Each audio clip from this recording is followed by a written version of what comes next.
All right, hey y'all. I hope that you are doing well and that you had a great weekend. Today we're going to talk about how to read a psychology article, or how to read an empirical article, is what I think it says in the syllabus. So, I would usually start this by asking who the heck feels overwhelmed, or who among you feels overwhelmed reading a scientific article, and I usually expect that would be most or all of you, and that's normal. It is very, very normal to feel overwhelmed when you're reading a scientific article. Scientific articles are often long, or they'll feel long even if they aren't. They have a lot of jargon, which means they have a lot of really specialized language that you may or may not understand. They can be very, very complicated to read and filled with advanced statistics. They're kind of a headache, and they can be very, very pretentious. But they're important. So they can be quite difficult to read. They can be quite headache-inducing, but they are important. They are the gold standard way that us researchers communicate our ideas, receive feedback from others, both in the form of peer review and from feedback that we get after the paper's published. They're a way for us to record the current state of collective knowledge and report our findings generally. Part of that reporting new findings is building new knowledge. We're building new knowledge by publishing these papers and sharing them with other people. So, very important things.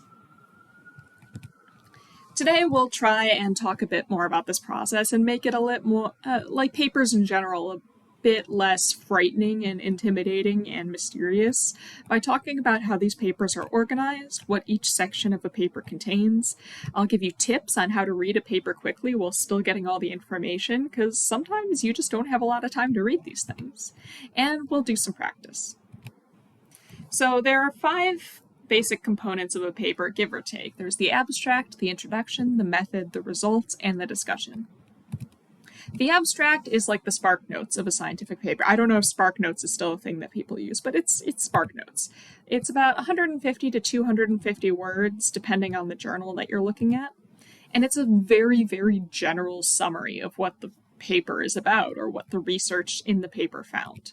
It's a pretty good way to get a general idea of what you're in for before you actually start reading the full paper. And it can help you decide if the paper is even relevant or worth your time. The title can only tell you so much. The abstract is going to give you more information. Abstracts are very incomplete, though. You can't just read an abstract and say you read the paper. It doesn't work that way. You still need to read the full paper. This is just kind of like a overall summary of the paper. It will hit the major points, but it will still be missing some pretty important information. Now, generally speaking, the abstract may or may not be considered part of the actual paper. I'm going to have you write abstracts in this class as part of your paper, and most or all research papers have abstract, but they're not like the main part of the paper.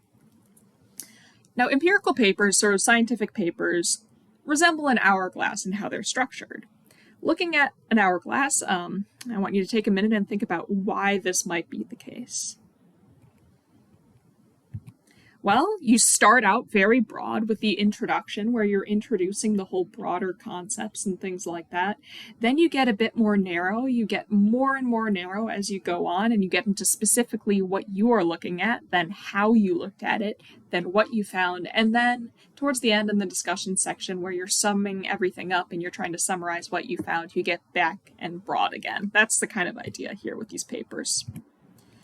So let's start with the introduction. The introduction is the first official section of the paper that isn't just the abstract, and it starts out, again, very, very broad. It starts out by telling you what the paper is about, the general topic. It's not going to get too specific at the very start, and it defines things. So if you're talking about depression, it might talk about what depression is. If you're talking about feelings of self-worth, it tries to define very narrowly what exactly they mean when they say self-worth. Or morality, what does morality mean? So it defines the topic and gives you a general idea of what you're in for. Then it tries to convince you why you should care about it. A lot of academics are doing research on things that are pretty niche, I guess you could say, that the general public may or may not actually really care about. So they've got to convince you, why should you care about this? Why do they think that this is an important thing? Why should you even bother to read this paper, and why should you care about what it finds? Then it'll start to get a bit more narrow. It'll start discussing what other people have done in this area in the past, what other researchers have found relevant to your topic, or what theories exist relevant to the topic of the paper. It'll start introducing like, okay, that's what people have done in the past. This is what we're going to do that fills in some of the gaps that other people have missed. And then it gets even more narrow, and it goes to your exact specific question, your exact specific hypothesis, which is often very, very, very specific. So what is your hypothesis, and what do you think will happen based on past research? The introduction should set up your hypothesis long before it's actually mentioned. So the type of research that you're citing, the type of background information that you're giving, should sort of lead into what the hypothesis is. And a good introduction, you should be able to guess the hypothesis, maybe not the exact hypothesis, but you should be able to guess their hypothesis, generally speaking, based on the literature they're citing. If I'm citing a lot of information on how best to, or detecting fake news, how we can get people to improve detection of fake news, and I start talking about how video games and things like that can help people learn certain skills, that foreshadows that my hypothesis is that a certain video game can improve people's ability to detect fake news. So the introduction, the past research section is both familiarizing people with sort of the lore of your area, and it's foreshadowing your exact hypothesis. A good introduction should, of course, get you excited about the topic. They don't really teach us in graduate school when you're getting your PhD. They don't exactly teach you to like be an exciting writer, but ideally that why should you care section will get you to be a bit more excited about exactly what we're studying. It should tell people where your work fits into the bigger picture. So how does what you're doing relate to what people have done in the past and all that good stuff? It should present at least one specific testable hypothesis that they can actually look at, that the paper will answer, and provide a general overview of the present research in the area. What do we already know about this topic?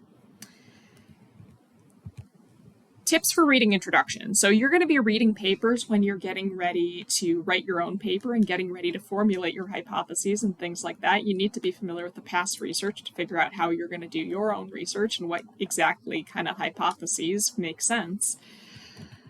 The first page of the introduction is generally a brief summary of the introduction. So the start of the introduction will hopefully give you a fairly good idea of what the rest of the introduction is going to look like. Most paragraphs in the introduction will have a pretty similar format, and this is like if you learned a 3-paragraph essay or whatever like that before you came to college. It's kind of along these lines. The first sentence of each paragraph will tell you the author's most important point.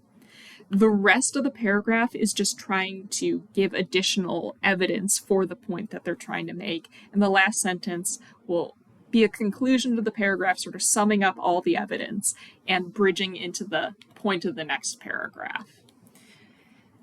Specific research questions and hypotheses are almost summarized at the very end of the introduction. Sometimes you'll have subsection headers in the introduction called present research or research overview, or sometimes they'll even have a subheader that just says hypothesis. But if you're looking for the hypothesis, go to the very, very end of the introduction. And if you need to speed read an introduction, you can probably get away with just reading the first sentence or two of each paragraph. Then you bridge into the introduction, from the introduction into the method. The introduction is setting up your research questions, and the method is telling you how you're going to test those research questions. The method section is largely about operationalization. How are you going to measure everything? How are you going to manipulate your variables? The method section is how the researchers did their thing. It should give you all the information that you need to have a very good idea of exactly what their study looked like, how they did it, how did they measure each thing, how did they manipulate things, what were their participants like, who was in their sample. I'm so sorry about my cat. The idea is that method sections are like recipes. So like, imagine you're trying to cook something new, and imagine you've never made a lasagna before, and you need to get a recipe to tell you what to do. What sort of information should that recipe have? Well, it would be good if it gives you the ingredients. So things like pasta, sauce, and cheese, and vegetables, or whatever. This would be things like Which scales are you using to measure things? Kitty.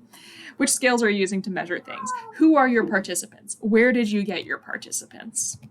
And tools, a tray, an oven, a cheese grater. Maybe, again, what tools are you using to measure things? Did you use an MRI to measure brain waves? That kind of thing. And then some sort of procedure. How did you do it exactly? What order did participants complete tasks in? Did you give them a survey, or did you try and time them, or what did you do? So this is like the how-to of the recipe. This isn't the ingredients. This is like how to lay the sheets, how to lay out the layers of your lasagna, the onion, oven temperature, how long it should stay in the oven, that kind of thing. So a method section is like a recipe. It should give you all the information that you need to recreate the study that they did if you wanted to.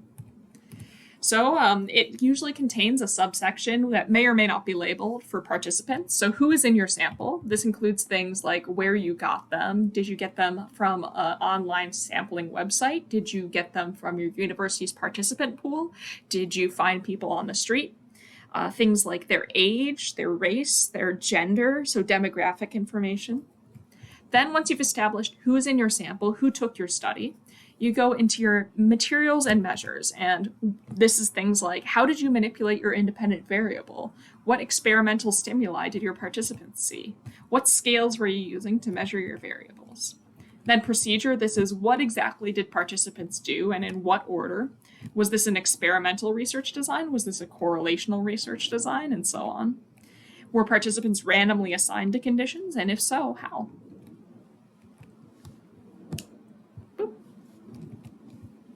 Did my computer freeze? PowerPoint froze. Exciting. Okay, a good methods section should tell you why participants are a good sample to test the hypothesis, or at least why they were the best option that you had. It should provide enough detail that the person reading the method section could recreate the study if they had the resources to do so and they wanted to. So it needs to be very detailed. And it should be very specific. Then you go into the results section. The method section tells you how the researchers went about answering their question. The results section gives you information on what they found. What exactly did they find related to the answer to their question? What was the answer to the question? And what statistical analyses did they use to get that answer? Statistics can be scary. That's understandable. But they don't necessarily need to be, especially when you're reading a paper, because you're not the one doing the statistics. So how do you read the results sections? Let's give you some tips. Well, every time an author presents statistics, they're doing it for a reason. They don't do statistics just for the fun of it most of the time, at least if they're writing a paper. They're doing it because they think that this is important information. Maybe they're testing their hypothesis with the statistics, or maybe they're giving you information about their sample, or they're trying to rule out alternate explanations for what they found. They should, when they report the statistics, they should tell you why they're doing those statistics. They won't always, but a good results section should say, this is why we're doing this, and this is what we got out of it. So they should tell you why they're doing the statistics, and then the statistics.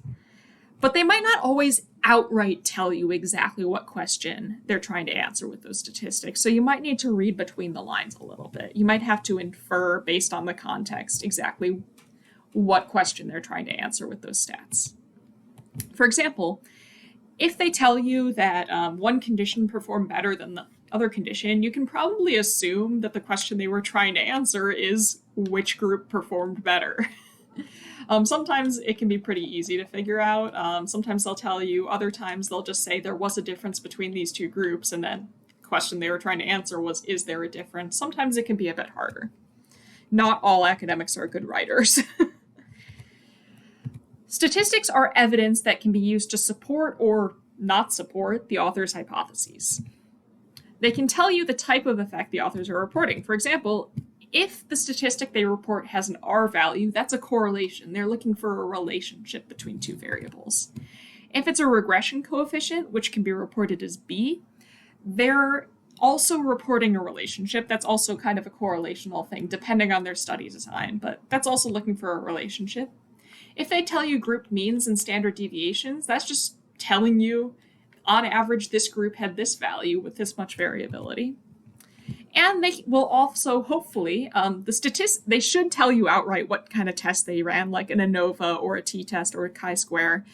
But also just looking at the way they report the statistics should usually be able to give you a general idea of exactly what type of statistical test they ran. It should tell you if the test was significant, so if they rejected the null or failed to reject the null based on the p-value. If it was greater than 0.05, they failed to reject the null. They didn't conclude they found it, that they found anything. If it's less than 0.05, typically speaking, they have rejected the null and they have found something. Now, if you don't want to look at the numbers, you do not have to.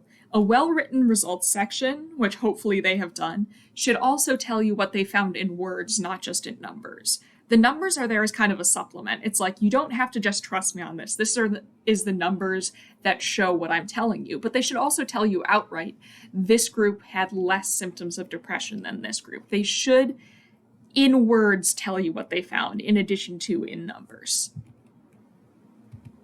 A good results section should hopefully include figures, so things like tables and graphs and things like that, to help you visualize the results. Not all of them will do this, unfortunately, but ideally they will. It should also focus on what they discovered and use statistics to back it up, not focusing on the statistics themselves. The statistics are a supplement to what they're saying. The statistics are supporting evidence. They aren't the main point. And it should leave no doubt about whether their hypothesis was supported or not. Sometimes it can be hard to read this, but a well-written results section should leave zero doubt. They might straight up tell you, this is how we tested the hypothesis, and the stats did or did not back it up. Hopefully they'll do that, but they won't always. You might have to read between the lines of it.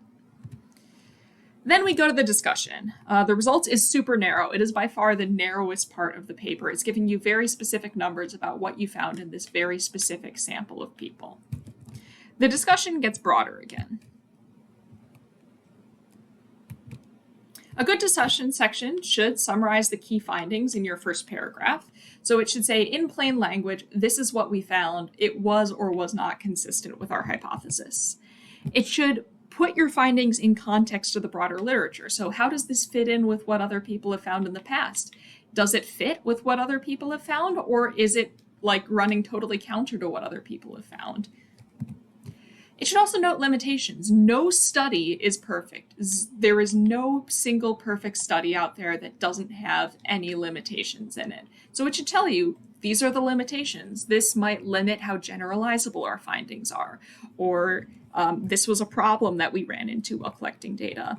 And it should also highlight what's left to learn, either because of the limitations or just because this study wasn't comprehensive. There's no way a single study can address every single topic in an area. So we know this now, but what else is there still to learn now that we know this? And it should give some sort of clear takeaway message. It should contain some sort of like, if you take away one thing from this paper, I want it to be this. For reading discussion sections, the summary of the key findings is probably in the first paragraph. In fact, some people, when reading an academic paper, they will start with the first paragraph of the discussion. They will skip the intro, they'll skip the methods, they'll skip the results, and go straight to this discussion and start reading there. Like I said, yeah, this is a great place to look when you first start reading a paper. You do not have to read academic papers in order. You can jump around as much as you want. The limitations and future direction sections, which may or may not be labeled in the discussion section, are great places to find new ideas for research studies, because these are where people say, here are the limits of our study, or here's what future research we think should be done based on what we've found. The last paragraphs, in fact, especially the very last paragraph and the very last sentence of the paper, are where authors are trying to make clear why their research matters and what the main takeaway was. So general tips for discussion section. First paragraph is like summary of what they found. Middle end is first paragraph is like what they found. Second and third paragraphs are probably about how what they found fits into the bigger picture. Towards the end, you're getting into here are the limitations to our study that prevent us from generalizing its results too much, or like here are problems that we ran into, or this may only apply in this specific context, that kind of thing. And then here's what researchers can do in the future based on what we've found. And the final paragraph is here's your take-home message. If you remember nothing else from this paper, please remember this. What about multi-study papers? Most papers in psychology these days have more than one study in them. The papers you'll be writing in this class will only have one study, but most papers that you read for background research will probably have more than one. But the same general format applies. There will be a general introduction at the start of the paper that lays out the broad topic all the studies are looking at. And then there will be mini introductions for each study that present the specific hypotheses for that study. Each study will have its own method and results section most of the time, unless, like, say, studies 1A and 1B are so similar that they have the same methods. In that case, they may have a combined methods section. And each study will get their own mini discussion section. It won't be a full-length one, but it'll be a mini one. Sometimes each study's discussion section is merged with the results just to keep things shorter.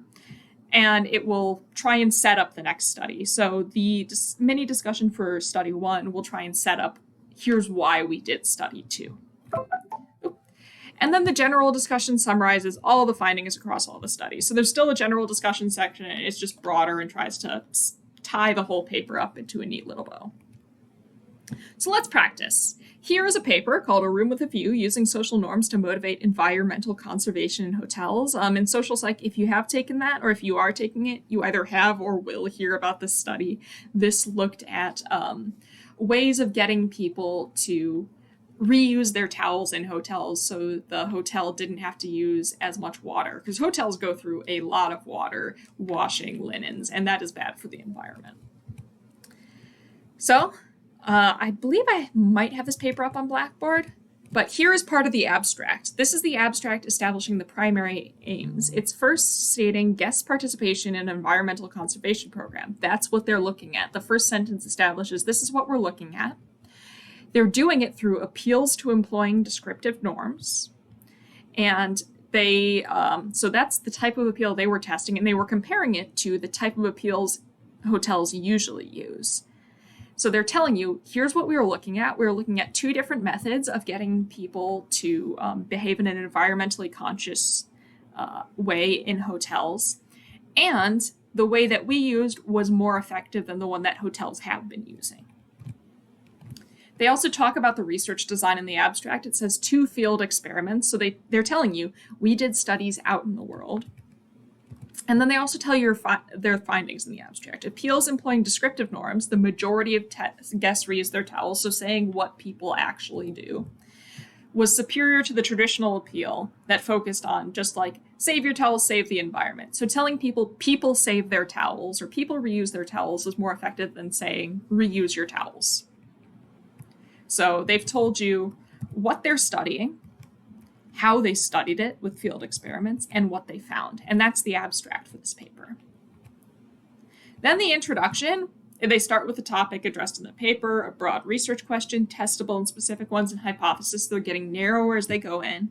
And I believe this paper is up on Blackboard, so I recommend you look through this paper to get used to that. Study 1, they have multiple studies in this thing, so it has a mini intro of its own, the method, and then the results and discussion.